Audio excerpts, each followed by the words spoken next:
Hello everyone, आप सभी का द पीएचडी प्रिपरेशन पे स्वागत है। आज हम 7 नवंबर 2025 से बनने वाले सभी करंट अफेयर को कवर करेंगे। उससे पहले हम लास्ट क्लास का रिवीजन कर लेते हैं। लास्ट क्लास में हमने पढ़ा था किस गीत के 150 साल पूरे हुए हैं। वंदे मातरम।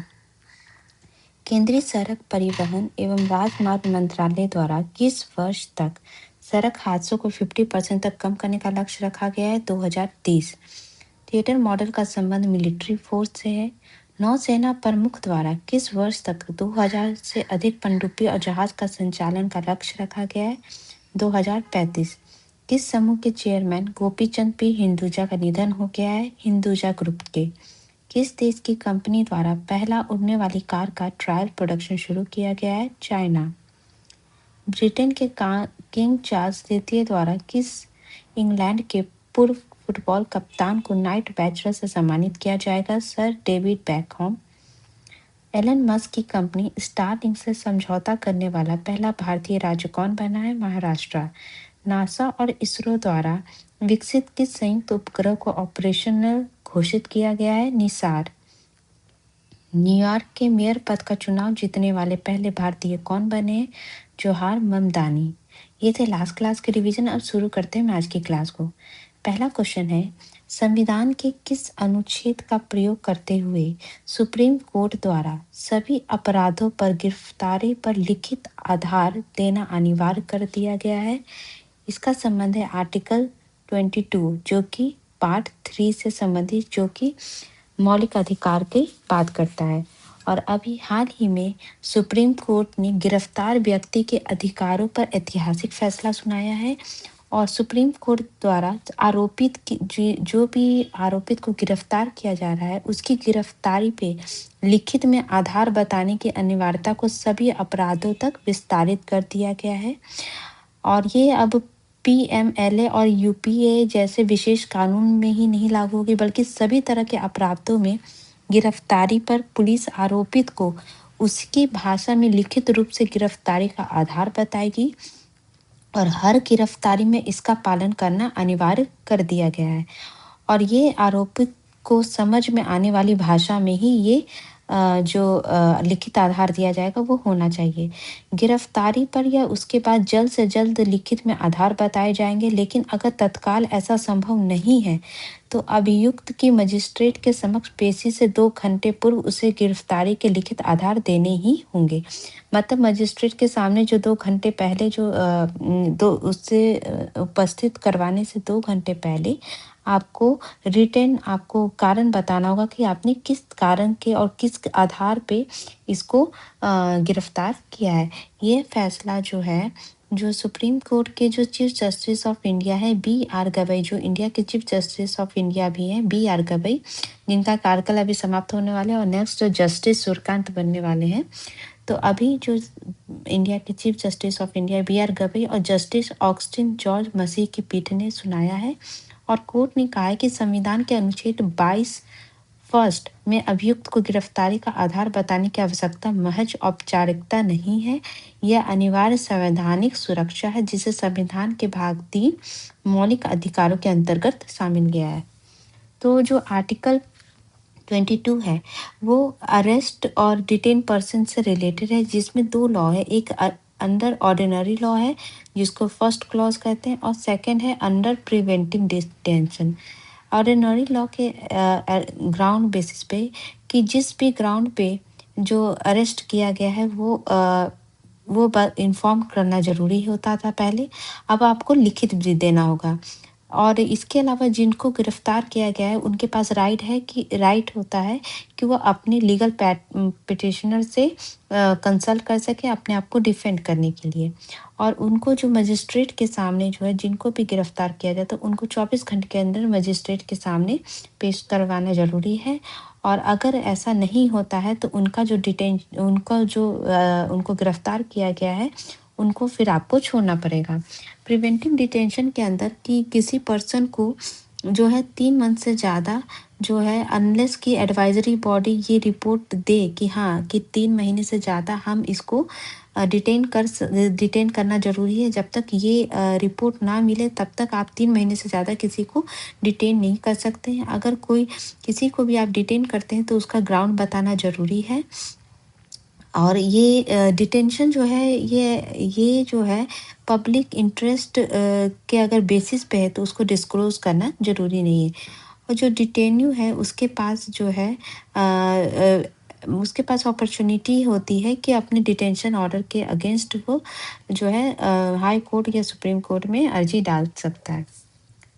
नेक्स्ट क्वेश्चन है, वंदे मातरम के कितने साल पूरा होने के उपलक्ष्य में नरेंद्र मोदी जी द्वारा स्मारक सिक्का जारी किया जाएगा?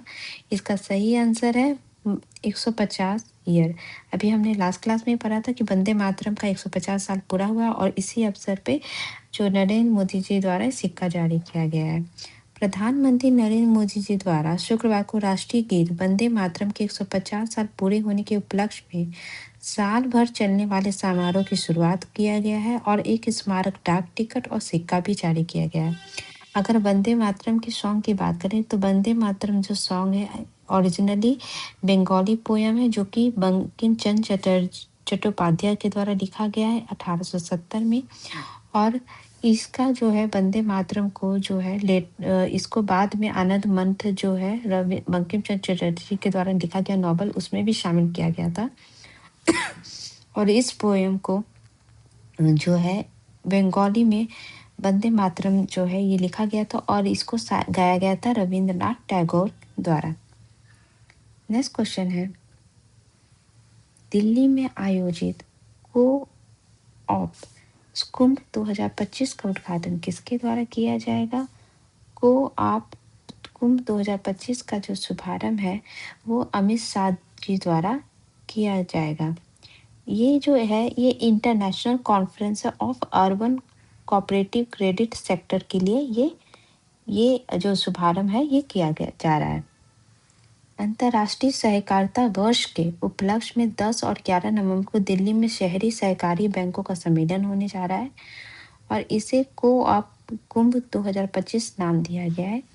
ये आयोजन सिर्फ बैंकिंग की बैठक नहीं बल्कि डिजिटल युग में सहकारी संस्थाओं की नई दिशा तय करने का मंच बनने जा रहा है और कार्यक्रम का जो उद्घाटन है केंद्रीय गृह एवं सहकारिता मंत्री जो है अमित शाह द्वारा किया जाएगा।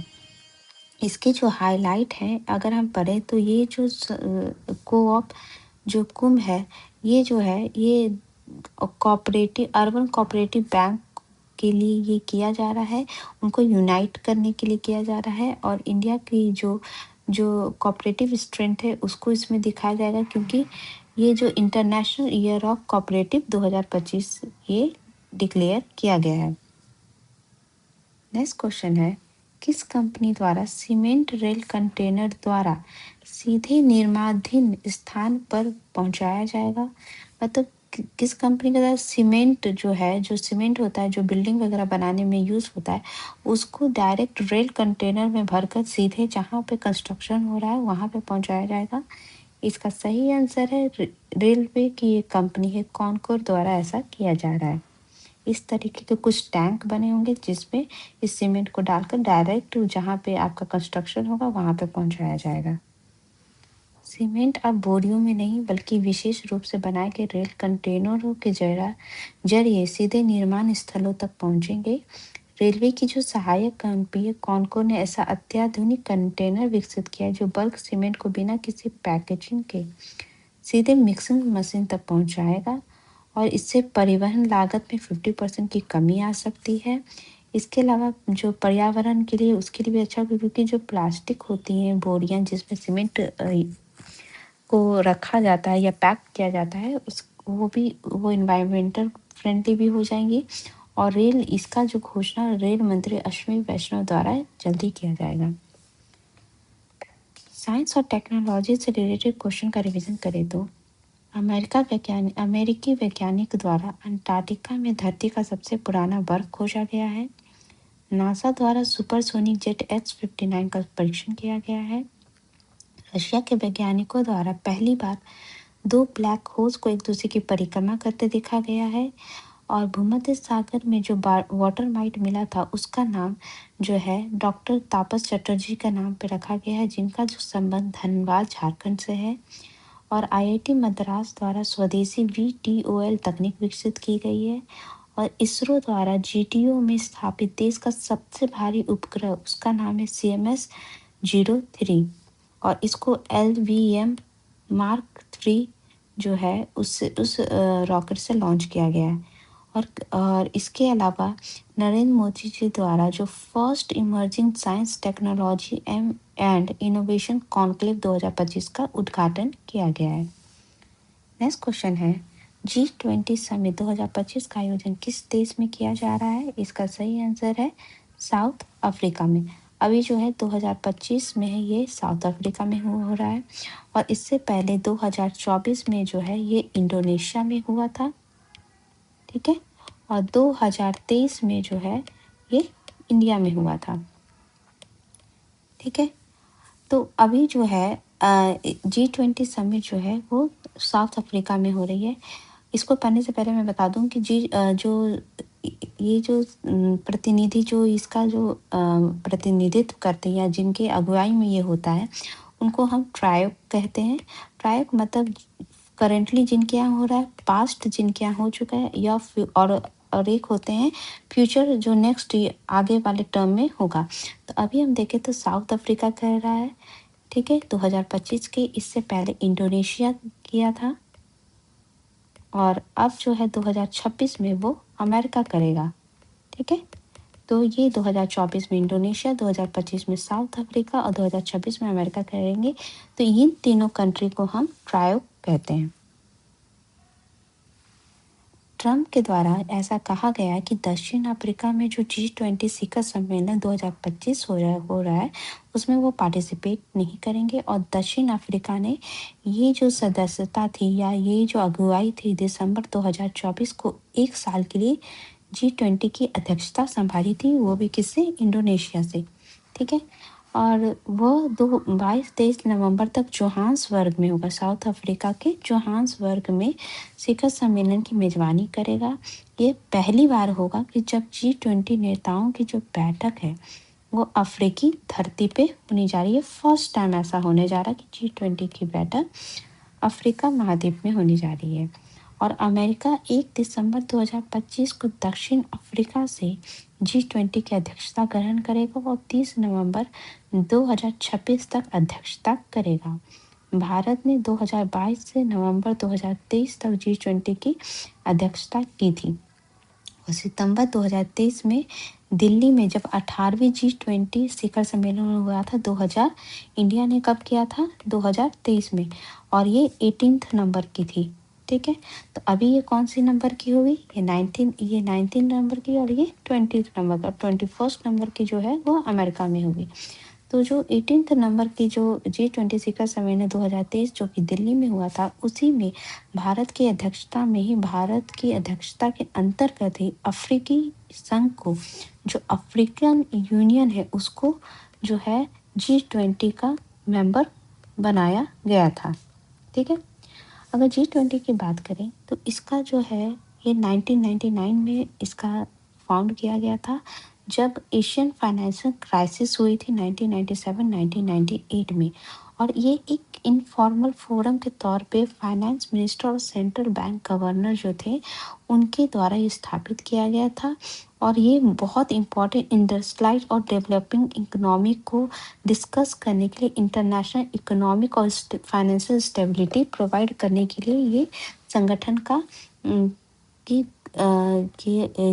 घोषणा की गई थी। और इसमें 19 कंट्री आती हैं, जिसमें Argentina, Australia, Brazil, Canada, China, France, Germany, India, Indonesia, Italy, Japan, Korea, Mexico, Russia, Saudi Arabia, south Africa, Turkey, UK and USA हैं।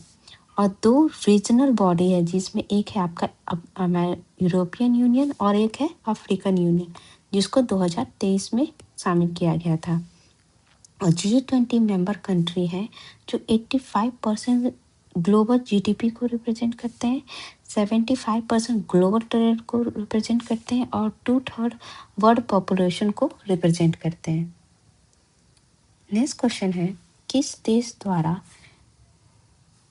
काल मेघी तूफान का नामकरण किया गया जिसने फिलीपींस देश में तबाही मचाई है? इसका सही आंसर है जापान द्वारा इसका नामकरण किया गया है।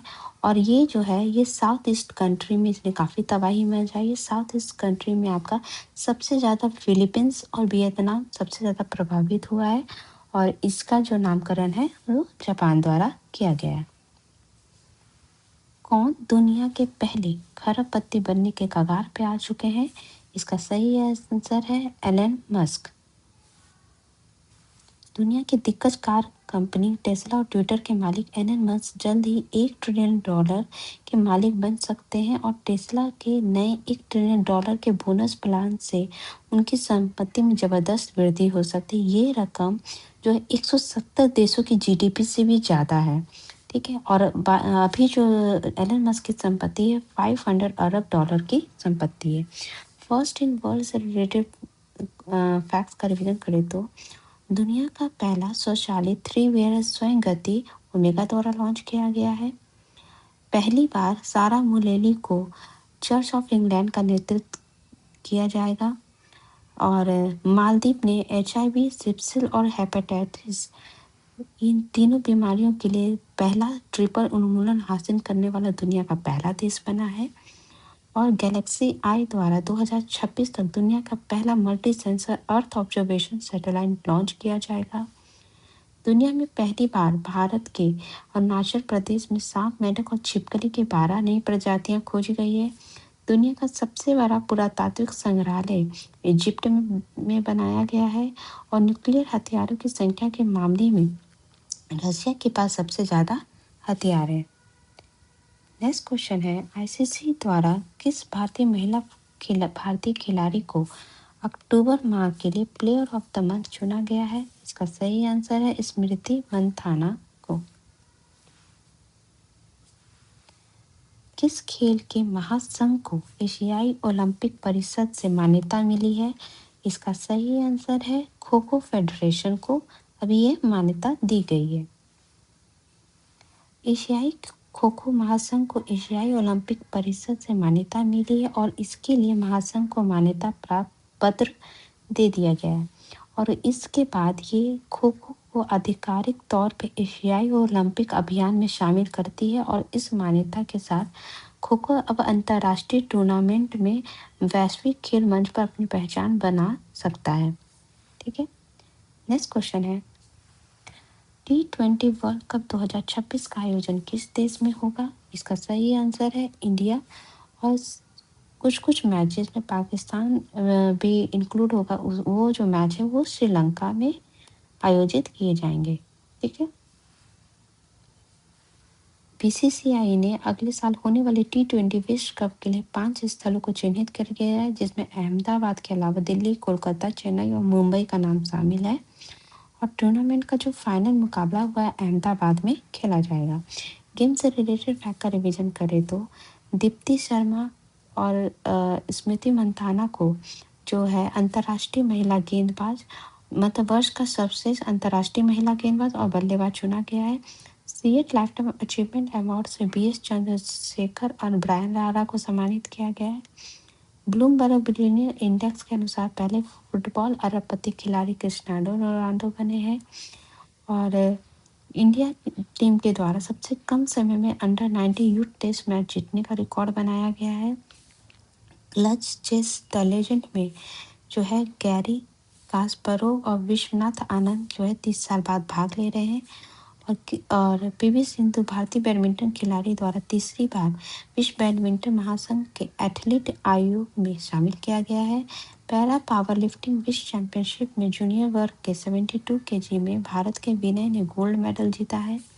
फीफा वर्ल्ड कप 2026 में क्वालिफाई होने वाला पहला यूरोपीय देश इंग्लैंड बना है। DP वर्ल्ड इंडियन चैंपियनशिप 2025 का आयोजन भारत में दिल्ली में हो रहा है। BWF वर्ल्ड जूनियर चैंपियनशिप 2025 में भारत ने ब्रॉन्ज मेडल जीता है।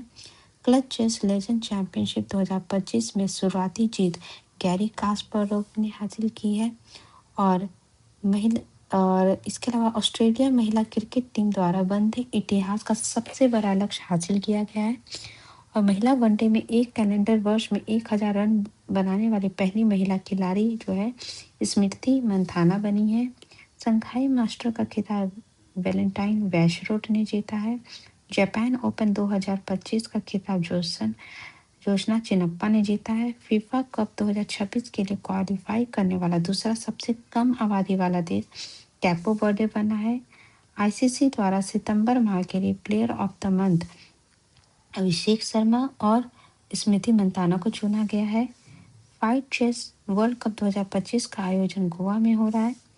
12th प्रो कबड्डी लीग का खिताब जो है दिल्ली दबंग द्वारा जीता गया है और रोहन बोपन्ना द्वारा टेनिस खिलाड़ी हैं उनके द्वारा संन्यास की घोषणा की गई है। आईसीसी महिला क्रिकेट विश्व कप 2025 की विजेता इंडिया टीम रही है और हाल ही में पुरुष टेनिस रैंकिंग में पहला स्थान जैनिक सिन्नर द्वारा प्राप्त किया गया है और बधिरों की T20 नेशनल क्रिकेट चैंपियनशिप का आयोजन दिल्ली में हो रहा है। नेक्स्ट क्वेश्चन है, देश का सबसे ऊंचा 196 फीट धर्म ध्वजा किस स्थान के मंदिर में फहराया जाएगा? अयोध्या के जो राम मंदिर है उसमें फहराया जाएगा और ये देश का सबसे ऊंचा जो है धर्म ध्वज होगा। राम जन्मभूमि परिसर में बन रहे राम मंदिर की धर्म ध्वजा देश के सभी मंदिरों से ऊंचा होगी और इसका जो उद्घाटन नरेंद्र मोदी द्वारा 25 नवंबर को किया जाएगा और 196 फीट ऊंची होगी और इस धर्म ध्वजा का जो रंग केसरिया होगा जिसमें सूर्य वंश के प्रतीक सूर्यदेव और प्राचीन अयोध्या के राजकीय ध्वज पर अंकित जो है कंचनार जिसको कोबीदार भी कहते हैं वृक्ष का अंकन होगा और ये इन दोनों के समन्वय के लिए ओंकार चिन्ह भी अंकित किया गया है। फर्स्ट इन इंडिया की बात करें तो चंडीगढ़ जो है देश की पहली स्लम फ्री सिटी बनी है। 500 स्टार्टअप वाला देश का पहला आईआईटी कानपुर बना है। देश का पहला बाल विवाह मुक्त जिला बलौद बना है और छत्तीसगढ़ में पहली बार डीजीपी आईजीपी सम्मेलन होने वाला है। पंजाब में पहली बार विधानसभा का विशेष सत्र राज्य विधानसभा से अलग स्थान पर किया जा रहा है और एनसीईआरटी द्वारा स्वदेशी पे विशेष मॉडल जारी किया गया है। आईटी मद्रास में देश का पहला टीएसटीएल स्थापित किया जाएगा। मदरसा शिक्षा बोर्ड को 2026 से समाप्त करने वाला देश का पहला राज्य उत्तराखंड होगा।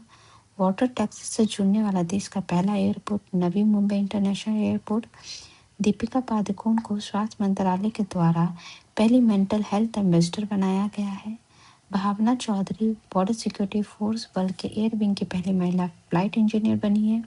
देश का पहला रामायण आधारित वैक्स म्यूजियम अयोध्या में बनाया गया है और गूगल जो है भारतीय अदानी कंपनी के साथ मिलकर देश का सबसे बड़ा डेटा सेंटर स्थापित करेंगी और भारत का जो इंदिरा गांधी इंटरनेशनल एयरपोर्ट है देश का पहला स्मार्ट एयरपोर्ट बनेगा और ब्रिटिश एम्पायर मेडल से सम्मानित होने वाली पहली कुचिपुड़ी नृत्यांगना रुनिमा कुमार बनी है। अपॉइंटमेंट से रिलेटेड क्वेश्चन का रिवीजन करें तो केंद्र सरकार द्वारा आरबीआई का नया डिप्टी गवर्नर जो है वो शिरीष चंद्र मुर्मू को नियुक्त किया गया है। CISF central industry security force का महानिदेशक प्रवीण रंजन को नियुक्त किया गया है। साने ताकाइची जो है जापान की पहली महिला प्रधानमंत्री बनी है और भारत में अमेरिका के अगले राजदूत जो है सर्जियो गौर नियुक्त किए गए हैं। अमेरिका के राष्ट्रपति द्वारा अपनी आकृति वाला सिक्का लाए जाने का अनुमान है। हाल ही में सेशल के राष्ट्रपति का पद पैट्रिक हर्मिन ने जीता है। विकसित भारत बिल्डथॉन 2025 का ब्रांड एम्बेसडर शुभांशु शुक्ला को नियुक्त किया गया है। 16वें वित्त आयोग के अध्यक्ष जो है अरविंद परगनिया है। मेडागास्कर के नए राष्ट्रपति माइकल रैंड्रियान है। भारत के अगले सीजीआई के रूप में जस्टिस सूर्यकांत को नियुक्त किया जाएगा और नीदरलैंड के सबसे युवा प्रधानमंत्री रॉब जेटन बने हैं। सामिया सुलू हसन तंजानिया देश की पहली महिला राष्ट्रपति बनी है। न्यूयॉर्क के मेयर पद का चुनाव जीतने वाले पहले भारतीय कौन बने? जोहार ममदानी। ये थे आज के इम्पोर्टेंट करंट अफेयर।